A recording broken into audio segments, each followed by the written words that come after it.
Will Ashley, dumadamos ba kay Mika Salamanca? Medyo touchy na kasi sila both sa isa't isa, no? Nung tinawagan ni Mika Salamanca si Will na pupunta sila ng haunted house, go kagad to si Will Ashley, no? Hindi siya nagdalawang isip na sumama. Lumalabas yung pagka-expressive side niya, kahit na shy type siya. Si Mika Salamanca naman, nababalanse niya sa pagiging kalugod. Alam mo yun, madaldal. Nakita ko din yung mga pasimpleng holding hand, picture nilang magkatabi, parang akala mo exclusive na hindi lang nila inaamin, no? Both sila na mahilig mag-travel, good yun.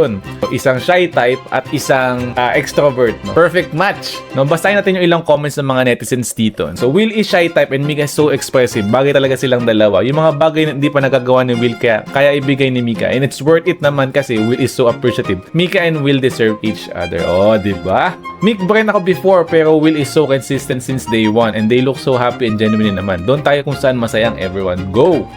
Grabe, no? Secure talaga si Will. The way he talk, alam niya kung anong gusto niya. Introvert pero pag gusto nagsasalita talaga. Napakagwapo pa. Oh, halos mga netizens din, no?